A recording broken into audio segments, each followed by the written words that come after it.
Hi everyone, my name is Em, and this is my series where my husband and I are watching all of the Disney animated movies in order and ranking them on a tier list. But first, I like to give a little bit of history because I feel that context matters for the movie. Today, we are talking about Fantasia.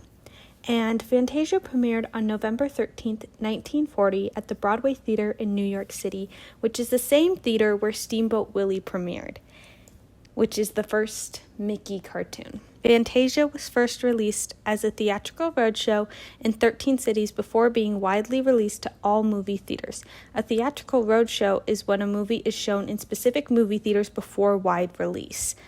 It often will create a more theatrical and immersive experience. So they built these experiences for these movies and rented out these theaters.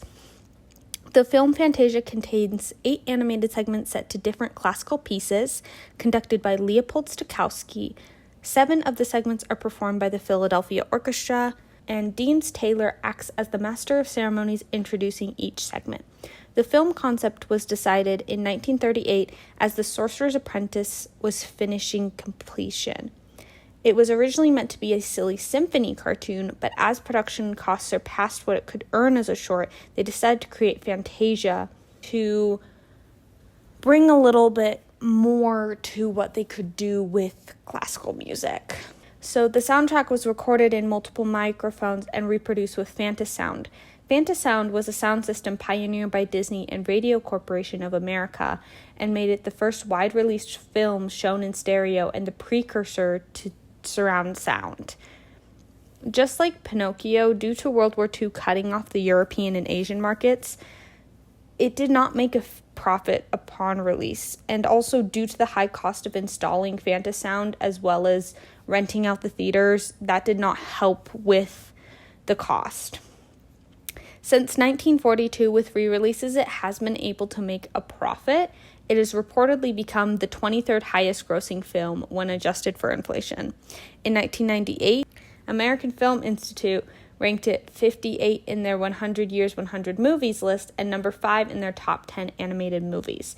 It has also been preserved by the National Film Registry like Pinocchio and Snow White. In 1936, Walt felt that Mickey needed a boost of popularity as Donald and Goofy had become the new fan favorites, not only with fans, but with the company and with the writers. So he decided that Sorcerer's Apprentice, a cartoon based on Johann Wolfgang von Goethe's poem, I might have butchered that, poem of the same name, and set the orchestral piece based on the tale written by Paul Dukas. Walt wanted to explore the concept of matching animation to music since 1928 when he started the Silly Symphony cartoons, but this time he wanted something more serious to go beyond the usual slapstick found in cartoons. And upon receiving the rights to Dukas' piece, Walt considered having a well-known conductor to record the piece. He just so happened to bump into Stokowski at the restaurant and pitched the idea. And Stokowski loved the idea so much, and he offered to conduct it for free. Despite that, he did eventually get paid, and in fact got paid more because Walt and Stokowski thought that once they found out that the budget did not allow for Sorcerer's Apprentice to be a short, that's how Fantasia was developed, because Walt and Stokowski believed that it could be more. And so they wanted to do more than just this short. They wanted to do more with classical music. The recording session for Fantasia was 3 hours long with 85 musicians. The production costs were 4 times greater than the average Silly Symphony cartoon. This is when Roy, Walt's brother, who often handled the financials, calculated and found out that the short could not make as much as it cost. And that then sparks the idea to do Fantasia, to do segments to classical music. And it was originally called the concert feature. And the program was assembled after several meetings in September of 1938. Walt asked story writers to gather a section of music and discuss their ideas with Stokowski and Deans Taylor, as well as different department heads. Each selection was considered, and a recording was played. And Walt did not participate much in the early meetings, admitting that he was very untrained in music. He did, however, have inquiries about a piece that would work for a prehistoric segment And Taylor suggested The Rite of Spring by Igor Stravinsky, which Walt fell in love with immediately. And numerous pieces were discussed but did not make the cut. Moto Perpetuo by Niccolo Pagiani, Prelude in G minor, and Troika by Sergei Rachmaninoff, and The Song of the Flea by Mussorgsky. On September 29th, 1938, Walt gathered his artists for a 2.5-hour piano concert while providing commentary about the film. A rough draft of The Sorcerer's Apprentice was also shown, with much acclaim from the animators. The final pieces for Fantasia were chosen the next morning. Walt showed much excitement, which was very opposed to the anxiety caused by Pinocchio, because they were working on the films at the same time. Clair de Lune by Claude Debussy was originally chosen within the lineup, as well as, I'm just going to put it up here because I took French in high school, but I am not going to try. But they were both later cut. Stokowski disagreed with the Sixth Symphony being chosen for the mythological segment. That is the Pastoral Symphony by Bach. He was concerned that the classical community would critique it for straying from the original intent of the piece. But Deems Taylor, however, welcomed the change. And the film name was changed in November 1938 when a publicist from RKO, the distributor for the film, asked for a different title. He gave the suggestion of Film Harmonic Concert. They then held a contest at the studio to decide the name, and the winner ended up being Fantasia. Walt stressed the importance of music compared to their normal works. He wanted to bring classical music to an audience that would normally not be interested in classical music. More than 1,000 artists and technicians were used for the making of the film. They were diligent to color code different segments to make sure that the beginning and the end matched with the connecting segments. Before the narrative of each segment was complete, a color scheme was designed to match the mood of the music for each individual segment. And 3D maquette models of characters, which was models made out of clay that I talked about in my previous video in Pinocchio that they used, but they were also used for this production as well. They would use these maquettes so that they could see all these characters from different angles so that they could draw them from any angle. The live-action segments between each segment, where it's Deems Taylor and the orchestra, were shot in Technicolor, while the animated segments were shot differently. The different pieces of film were then spliced together to complete the film. A special multiplane camera that could handle 7 levels as opposed to the normal 3 was created by the studio to create that depth that we see in these segments. And Fantasia has a 3,500 feet of multiplane footage, more than Snow White and Pinocchio combined. So here I'm going to talk about each segment individually, and Toccata and Fugue in D minor. So Walt had been interested in abstract animation since he saw A Color Box by Len Lai in 1935. This was considered very bold, as abstract films were only done by experimental artists. The design originally was based on that of abstract animator Oskar Fischinger, and then it kind of went a little bit more impressionistic, but it started with basically abstract shapes. And they had plans to make it an experimental 3-dimensional film, giving audiences a stereoscopic frame made out of cardboard to enhance the experience, which is essentially kind of just like glasses to like narrow your vision into a certain way, but this was eventually abandoned. And moving on to the Nutcracker Suite. For this segment, they chose to not go the traditional route due to the popularity the Nutcracker has within ballet companies. I think every single Christmas you can see the Nutcracker, so they decided to do something new. And despite this, the segment still has ballet-like qualities to it. Due to the art techniques such as airbrushing and dry brushing, on top of the regular painting of the cells, it took them 3 or 4 hours per cell of animation. And thinking about this is 1 second, like not even a second of the film. This is like a millisecond of the film. So 3 to 4 hours for 1 millisecond of the segment. Animator Art Babbitt has credited the Three Stooges as reference and a guide for one of the dancing mushrooms. There's a little tiny mushroom that kind of does these little movements, and he credits the Three Stooges for that movement. He drew with the musical score on his desk to reference to match the animation to the specific beats in the music. The studio filmed professional dancers for certain segments of the songs as references. To avoid hard outlines, new techniques such as transparent paint were used. The snowflakes were found to be difficult to draw by hand, so the special effects department came with the idea to use stop-motion animation to help with the snowflakes. Moving on to The Sorcerer's Apprentice, I kind of talked about this already, but it began work in January of 1938. The redesign of Mickey helped with The Sorcerer's Apprentice because it allowed him to convey the story without dialogue. It was this cartoon that changed the eyes of Mickey to have pupils. Each of the 700 members of staff at the time received a synopsis of the original poem and were encouraged to give their ideas. Early on, Dopey from Snow White was considered to be the title character instead of Mickey.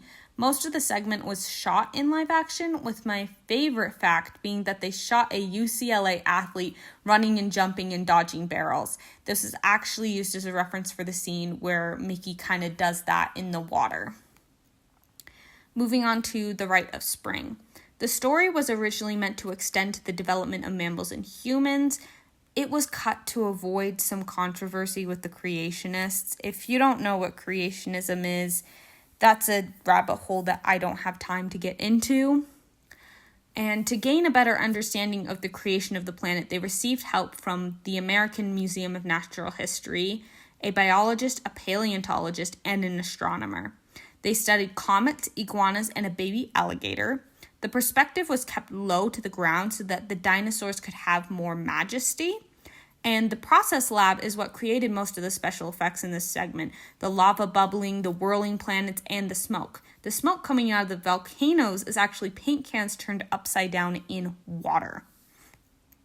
The Pastoral Symphony. The female centaurs were originally drawn with bare chests for the entire segment, but due to the Hays Code, a code to censor certain adult subjects and activities from being showed and talked about in movies and TV, they were forced to cover up, which I really don't mind. In fact, I had to put some cute little cover-ups because in my recording there's a scene and I'm not playing with YouTube.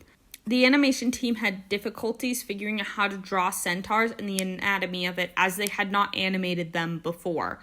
Another fun fact is that they were encouraged to use any color that they want for this one. And there was an animator who was very, very distraught one day because he could not find a color that he specifically wanted. He'd gone through all colors and he was like, I can't find a color. And he was eating his sandwich at lunch and he looked at the boysenberry jam in his sandwich and he took the boysenberry jam and he just put it on some of these cells. And so some of the trees have boysenberry jam on them. And that's all thanks to his wife who made his lunch. And The Dance of the Hours. This segment was completed by 11 animators. Although the story and characters changed and were rewritten, Walt wanted the segment to have animals performing a caricature of a ballet sequence. To gain a better understanding on movement for the animals, they visited the Griffith Park Zoo in Los Angeles.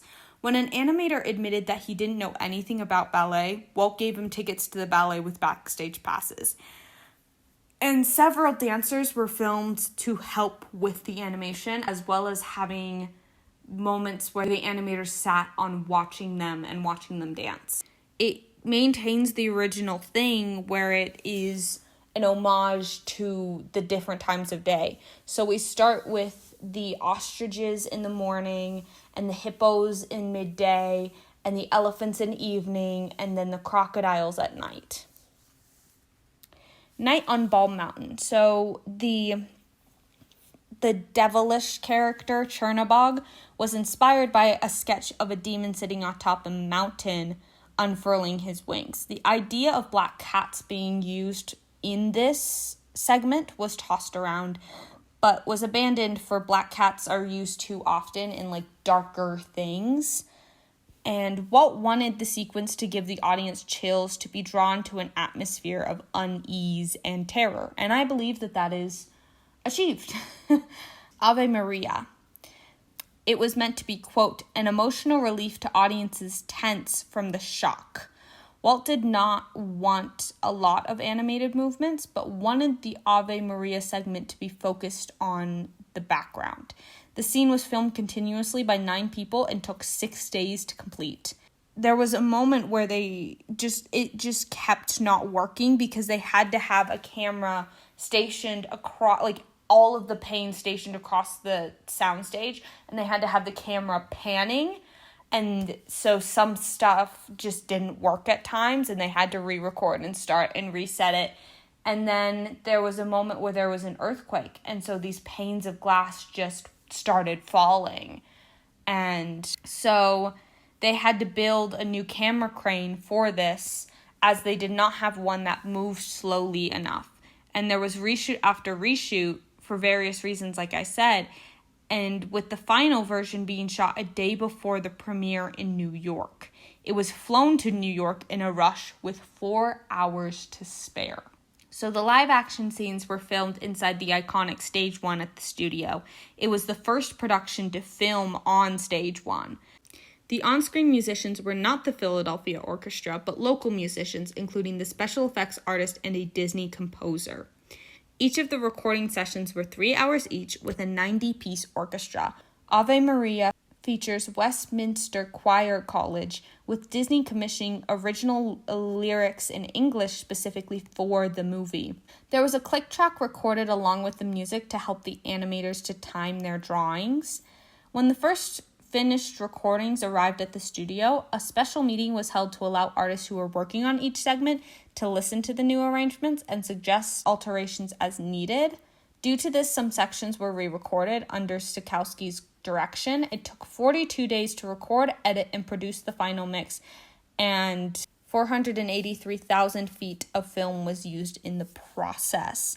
For the premiere in New York, it took a week to install the Fantasia sound equipment, and the film ran on Broadway for 49 consecutive weeks, the longest run of a film at the time, and ended up running for a year. The tour included a run at the Carthay Circle Theater in Los Angeles, which is the theater that Snow White premiered at. Fantasia broke the record for the longest run at the theater, surpassing Gone with the Wind. It ended up running for a year. It was at the Geary Theater in San Francisco for 8 months. The first 11 road shows earned $1.3 million by April 1941, which is $28,568,870.75 in 2025's money. But due to the cost of installing Fantasound, along with leasing the theaters, they lost money. Europe is normally 45% of the guaranteed income for Disney, so the cut because of the war took a hit on the company. Fantasia actually had a greater loss than Pinocchio. RKO re-released the picture in January of 1942, but requested it be edited. Walt refused to. Honestly, fair. It is your masterpiece and your baby. And so he said RKO could do it themselves. Because Walt said, I'm not having the studio do that. I don't want to do that. So RKO hired an editor. They cut most of Taylor's commentary and the Toccata and Fugue segment, which cut the time to 1 hour and 20 minutes with a mono soundtrack. In September of 1946, Fantasia was re-released with all the original scenes, but the orchestra portions shortened. The running time was then 1 hour and 55 minutes. This edit would be customary for the re-releases. By 1955, the original sound tapes began to deteriorate, so using the remaining Fantasound, a new copy of the sound was transferred across telephone wires onto magnetic film. This copy would be used in the stereo reissue, where they adapted the film into widescreen in 1956. In 1981, it was decided that the audio quality would not be upgraded for a digital recording, with conductor Irwin Kostal. It was said to have degraded, and it no longer matched the visuals due to that. 5 musicians who took part in the original recording participated in the new one. Night on Bald Mountain changed, choosing to use a different orchestration than Stokowski's arrangement. Taylor's scenes were replaced by a briefer voiceover. Fantasia was the first theatrical film to be presented in digital stereo sound. For the 50th anniversary release in 1990, the film underwent a 2-year restoration, beginning with the search for the original negatives to piece them together. This was the first time since the 1946 re-release that the film was prepared to using an original and not a copy. A new print was formed that was identical, even with Taylor's introductions restored, adding new end credits. The original shots from Rite of Spring could not be found, but an educational film contained the scene, so they used that footage. The Pastoral Symphony also had this issue, so a duplicate was used. Each of the 535,680 frames of the movie were restored by hand using a 1951 print for reference on colors and tone. This reissue also had restored the original Stokowski score, which underwent digital remastering using the 1955 magnetic soundtrack. This reissue made $61,791,889.82 when adjusted for inflation. Along with the re-release in 1990, the remastered soundtrack was released on a CD and cassette. It debuted at 190 on the Billboard 200 and was certified gold, with 500,000 copies being released. In 1993, it reached platinum with 1 million copies sold. In 1992, it became the highest-selling cassette of all time in the U.S. with 14.2 million copies sold. Taylor's voices had to be re-recorded due to deterioration in 2000 and has been used in all later releases. Everyone and their mother praised this film. If you can think of the publication, they most likely had positive things to say, but the classical music community did not like it. They did not like Stokowski's rearrangement and cutting of the music. Stravinsky was the only living composer and was displeased with his segment. He did not like that the segments were rearranged and that the piece was simplified. The criticism from classical music connoisseurs is that pairing classical music with animation robs it of its integrity. I kind of disagree.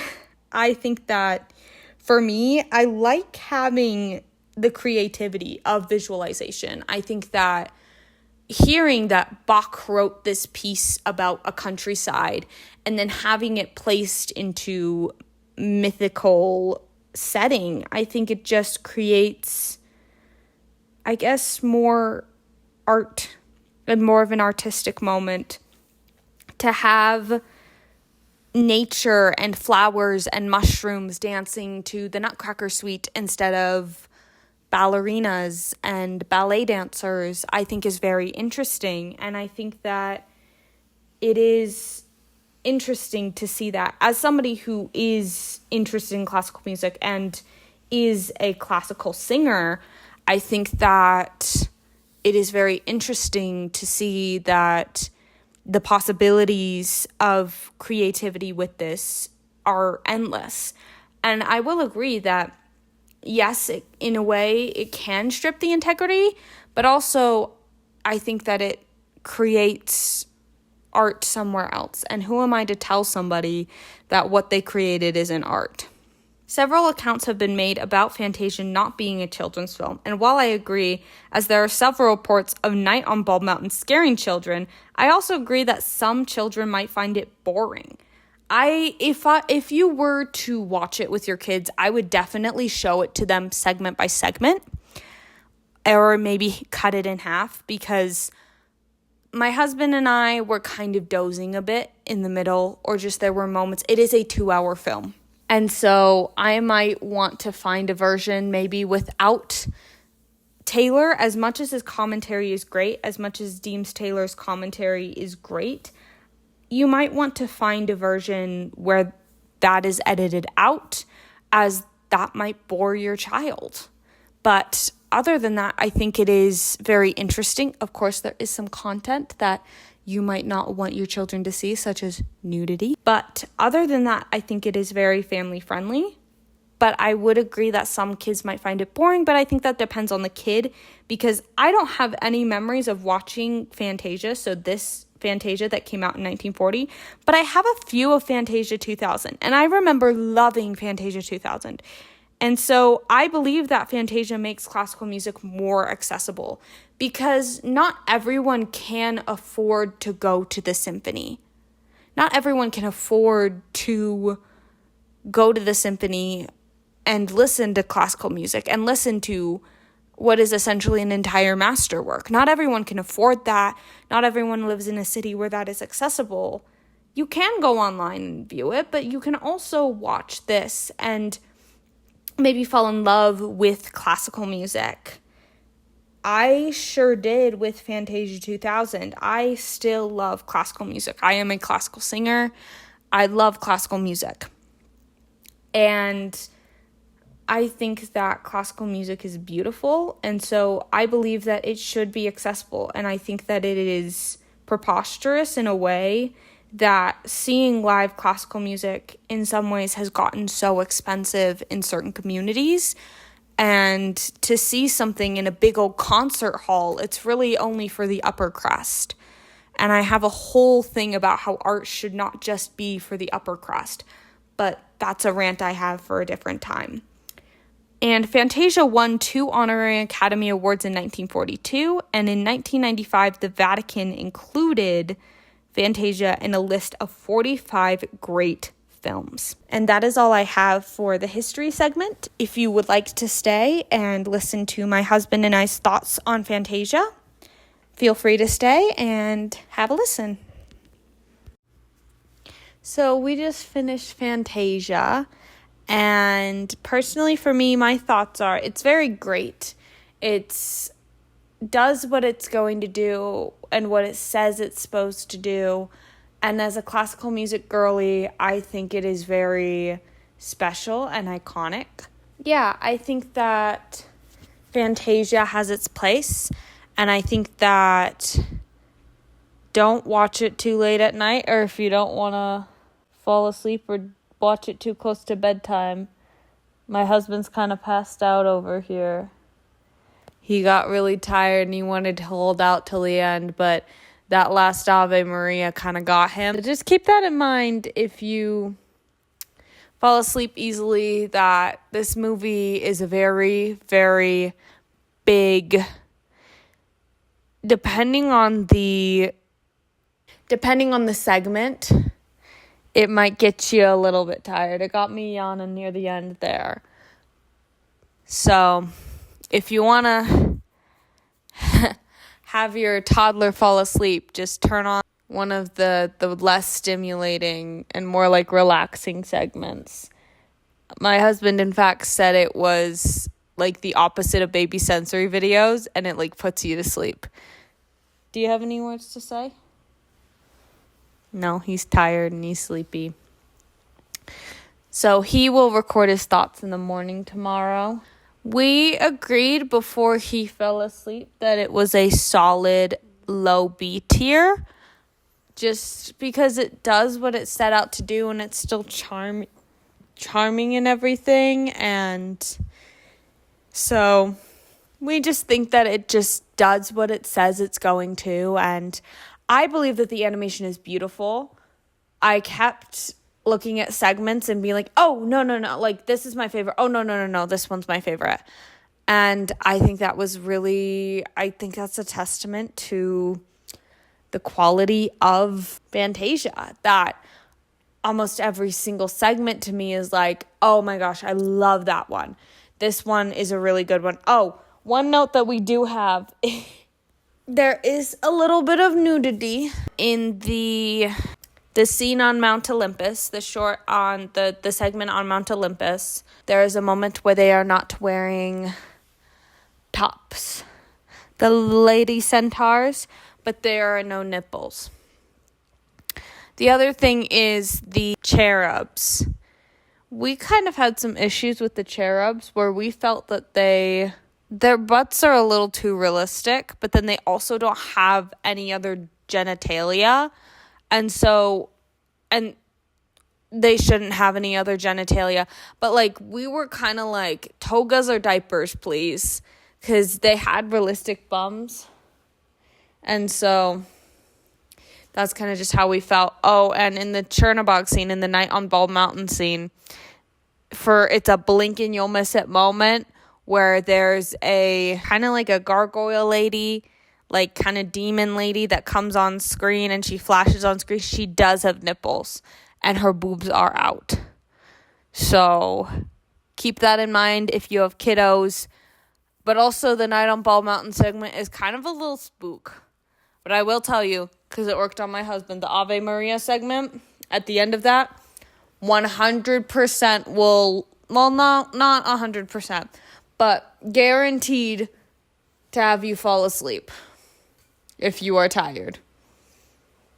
In fact, he's getting up and he's going to bed right now. So we will talk to you in the morning about our thoughts. He'll talk to you in the morning about his thoughts.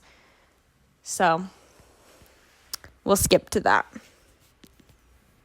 Okay, it's the morning, and now I'm a tiny bit more eloquent, and we're both a tiny bit more eloquent. And something that I really enjoyed is at times how much the animation synced up with what was going on in the music.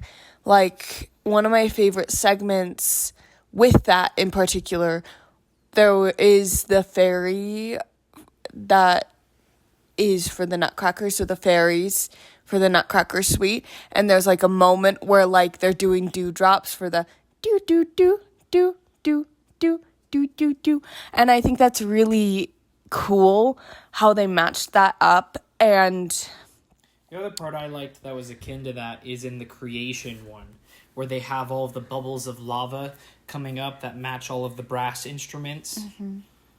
I was going to talk about that one, but I really enjoyed that one as well. I think that one was very engaging. I will say this is very low stimulating. So there will be moments when you're like really engaged, and then there will be moments that you're engaged, but like it's very low and very calming. I don't remember anything of Ave Maria. I slept through it. He slept through Ave. It's okay. You didn't miss much. Yeah. Ave Maria, how terrible for them to end on that, because we were watching a little bit too close to bedtime after a late night the night before. And so, yeah, Ave Maria is beautiful in this. I do, however, think it went a little too long. Because the version, when I sang Ave Maria in choir, it was like maybe like 2 minutes long at most. I do not know how long this segment was, but it was like them singing a little bit of Ave Maria and then like kind of like Ave, Ave, Ave, and they were just lights slowly moving across the screen, and then there was an entire female Ave Maria segment. And so if anybody chooses to watch it too late and too close to bedtime and you fall asleep during the Ave Maria segment after the Chernobog segment, I don't blame you, because my husband did. I was tired. I asked how long was left because I was like ready to go to bed, and it'd been like an hour and a half, and Emma was like, oh, another 30 minutes, and I was like, I'm gonna fall asleep halfway. It had not been an hour and a half, it had been like an hour. It felt like an hour and a half. I was so tired. I would say, personally, for me, if you're interested in certain segments, I would watch them. By themselves, these segments are really great, but I think all smushed together, I don't know if it was just when we watched it, but sometimes it just felt like it dragged a little bit. Because it is set to classical music, and I, don't get me wrong, I love classical music, and I am a classical music girly, but I feel like some classical pieces just go on for so much longer than they need to. And maybe that's just my opinion. I honestly don't have a problem with that. It was definitely a little long in how they were all together, but I think them being together wasn't necessarily the cause of that. So I guess if you had to choose, you could watch them all separately, and that would maybe help, especially if you, like, struggle with watching long performances like that.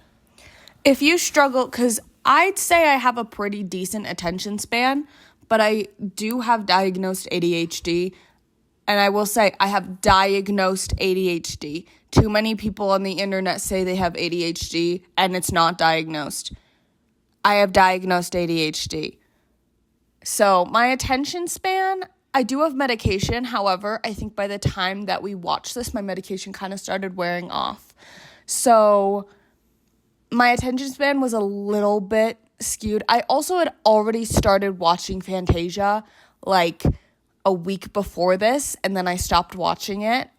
And so I had to rewatch stuff that I had already watched before, because I chose to rewatch it before I made the decision to do this crazy thing. So some of it I had already seen again, and I think as standalone segments, they're pretty great. I think that one of my favorite segments will always be the fairies, specifically the frost part. So that's like my favorite segment of the Nutcracker suite that they do is the fairies. I think I also like the flowers. I like the ones that kind of look like they're like all like, I can't remember what flowers they are, but they look like dresses and they have like the little like kind of like Dutch bonnet thing. Mm-hmm. I kind of like that. And then I like the part where the flowers, they like, it's like dandelions and they look like they're like women in ball gowns floating down. Mm-hmm. I think that's pretty. I think that Sorcerer and Mickey is always a classic. I think that one's incredible. And I think that one mainly just takes the cake for having a story, which I know is not the intention of Fantasia. They even said it themselves. Only one of these is really meant to have a story proper. Mm-hmm. But still, I feel like it having that narrative sense was, and I think that's probably why they put it pretty close to the middle, is because it having that kind of narrative structure definitely helped with the understanding and kind of almost wakes you up a little bit. Not enough, as you could tell, because I went to sleep right after, but at least enough to get you to at least recenter yourself and pay attention again. Yeah, I had to tell him to keep his eyes open during Night on Bald Mountain. I had to keep looking and being like, are you awake? I will say the dinosaur segment is pretty good. I really do like the dinosaur segment, and I don't really like dinosaurs that much, but they did it in such a way, like the creation and dinosaur segment, they did it in such a way that is so captivating and mesmerizing that I didn't mind it at all. I also like the dinosaur segment. I thought it was pretty good. Kind of the same thing. It's not really have a narrative, but it kind of gives the illusion of more of a narrative when you're doing the creation story. And so, like, I don't think it's, like, that unreasonable. You know, it's a lot easier to watch that one or Sorcerer Mickey or some of the others. Like the one with the cherubs and the unicorns. I mean, the Pegasuses. Pegasi. There's unicorns in there, too. Well, yeah, but I don't know. The flying horses. And I also think that the little ballet one with the ostriches and the hippos and the elephants and the crocodiles, that one's fun. I like it. I'll be honest, maybe this is so because we were so tired. I genuinely think that Chernabog would have scared me as a kid. I was a little scaredy cat kid, so you know your kids, you know your children. If you think your kid is going to be scared of Chernabog, don't let them watch the Chernabog segment and skip to Ave Maria. My mom might not have let me watch the Chernabog segment. I can't remember. Wait, it might have been because of the boobs. Because there is a moment with a full-on chest in it. It's like a blink and you'll miss it thing, but it is there. Do I know why it's there? No. Do I know why they haven't edited it from the footage yet? Absolutely not. I actually had a theory about that, because in that scene they had a few other different depictions of, like, sins. And I don't know if that was the intention for him to be kind of like a stand-in for the devil, but it kind of gave off the vibe like they were meant to, like, represent different types of sins of humanity. Well, when they did the introduction to it, they do kind of talk about him like he is a Satan. Yeah. So, yeah. So, overall, I think Fantasia is a good old time. And I think that the segments are beautiful. And I think that it is gorgeous for what it is. I think to some people it could be boring. And I think that some segments just drag out a little bit too much. But I know that that's how classical music is. So I think just like a solid low B is good enough for us. But I think it's artistic and it is still beautiful. And if you have a low attention span, I'd say maybe watch 2 segments at a time and then stop and then maybe come back.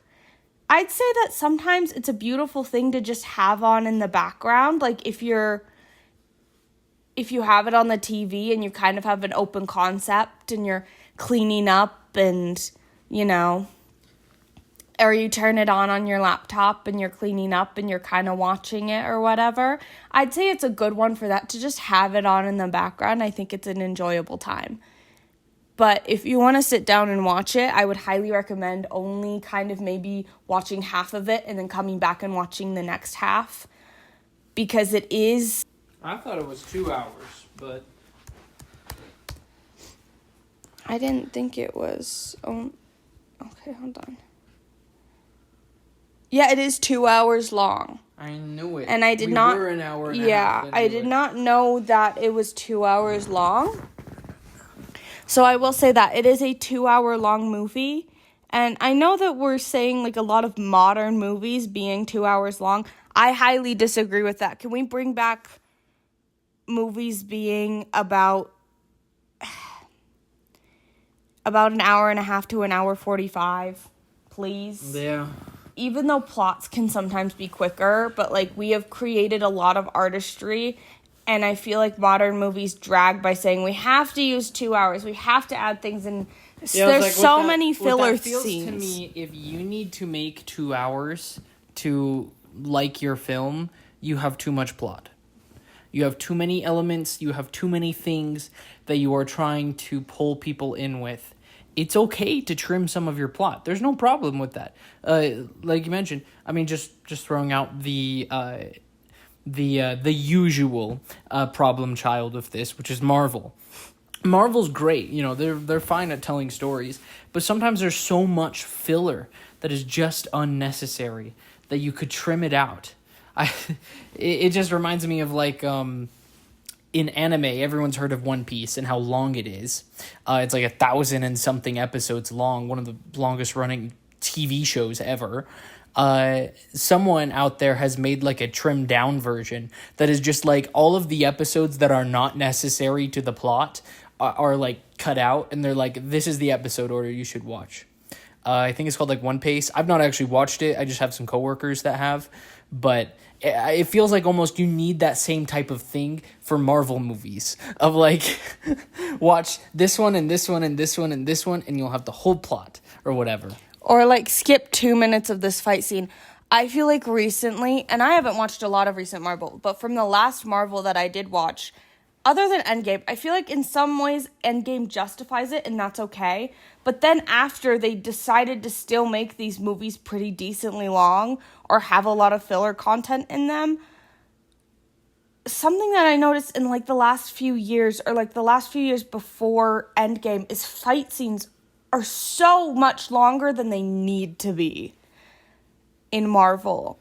I don't know what it is, because like it comes to a point where you're like, this isn't interesting anymore.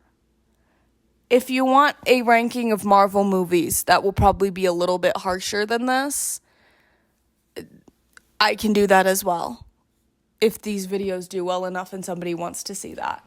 For those of you who've played it, the best comparison I could think of is the supernova attack from Final Fantasy VII. It's a 7-minute cutscene where you are watching the enemy do their attack.